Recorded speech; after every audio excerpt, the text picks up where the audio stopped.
What's up? Today we're going to be looking at the Lee Enfield. I've got the 0303 out. Give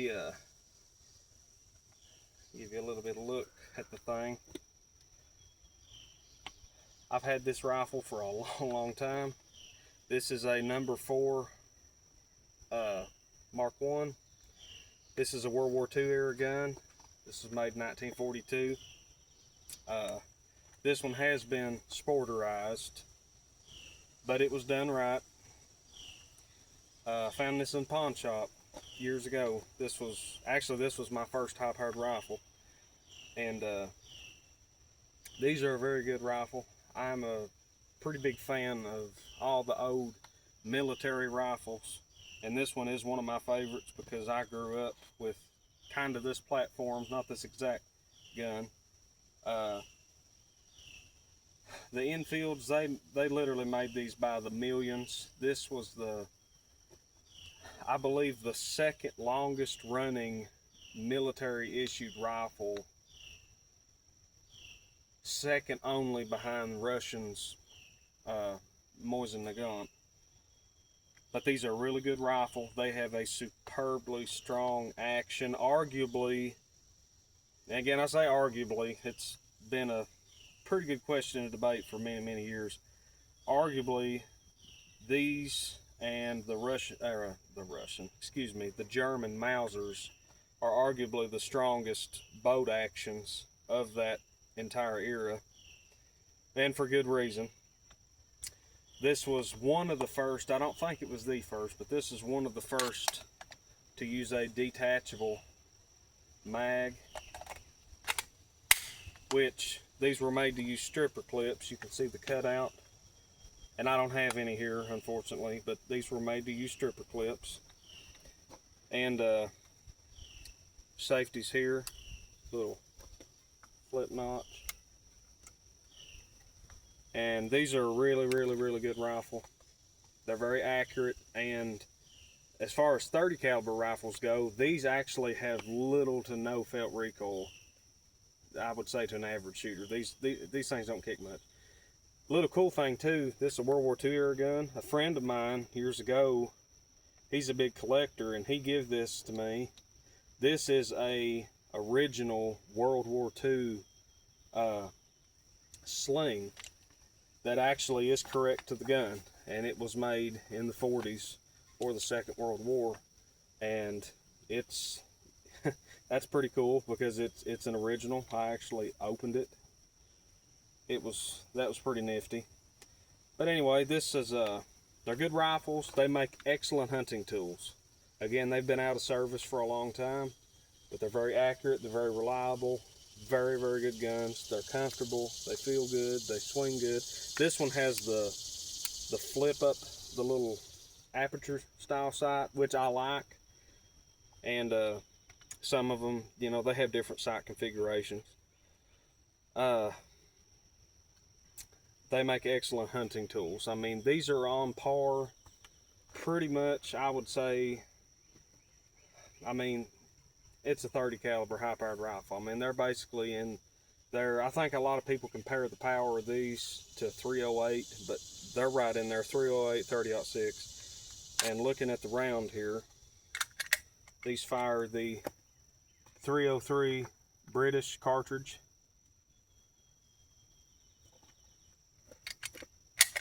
And this is one of my favorite 30 caliber rounds. That round come out, and I believe in 1888, I think. Originally a black powder round, and of course transitioned into smokeless. And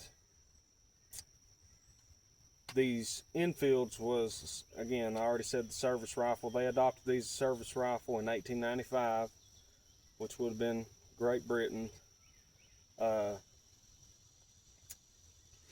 Like I said, ballistically, 150 grains is moving around 2,700 feet a second, and then the 180 grains are moving around 25, depending on what powder. I think the original loadings was around 2,400, but again, it depends on what powder you use. So they're right up there. this is capable of taking any big game in North America. It's a very good round. It's an excellent hunting round, especially if you're in the South. It's a good game cartridge. Again, it don't kick much. It's very accurate. It's more than capable. And 303 is a very balanced cartridge, because if you look at the ballistics on these things, they mirror, which now I'm not a big believer in energy per se, but just for say if you have a round that's moving 2,400 feet a second, then your foot-pound of energy is also going to be around 2,400 feet a second if you start looking up ballistics. It's a very balanced cartridge. And bullet diameter is 312. The land is where the name comes from. The 303 is on the land size, I believe. But we'll go ahead. I've got 5 rounds in it. We're about 25 yards. I don't really have the means to do some extreme long range shooting today. In the future, I might be able to do some more longer range videos. Like for some of my scoped rifles, we might do some longer range shooting. But today we're just going to do close up a little bit, because you know that's kind of what this was originally, was combat rifle, and it's transitioned into a hunting tool. So I get my ear pros in here, and we'll take a couple shots with the old girl.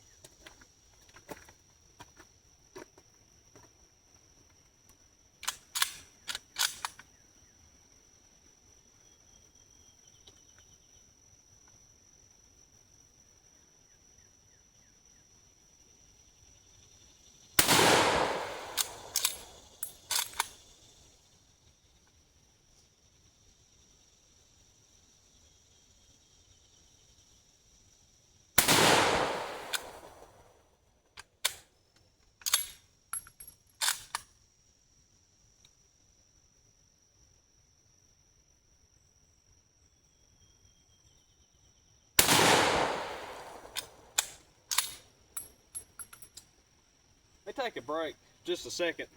One thing I forgot to mention, I think this is worthy of mention. Well, I've still got 2 rounds left. On these old magazines these guns come with, and if you've seen there on the second or third shot, it kind of hung on me a little bit. I was taught as a young boy, if you notice, these have a very hefty rim on these.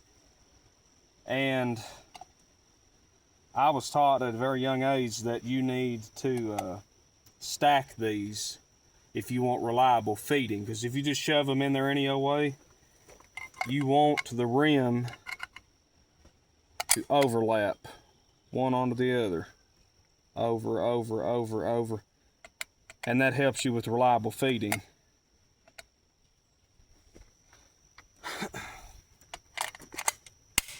These are 180 grains, by the way, if I didn't mention.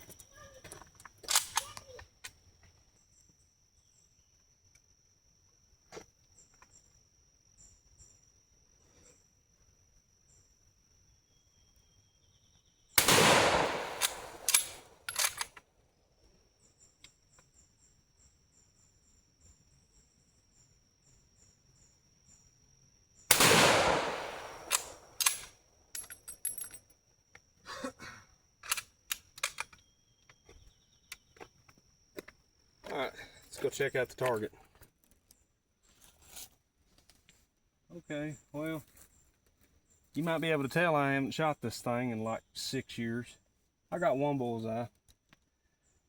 I guess that ain't too horrible, but again, it's been literal years since I've had this thing out, but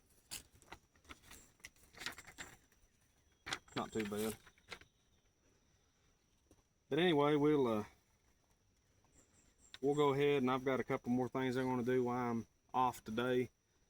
That was just a good little peek at the 303. That's one of my favorite old combat rifles. We might try to do some more on that stuff in the future, but I wanted to do that one while I had the chance, and we got a couple more we're going to do here today, so we'll catch you on the next one.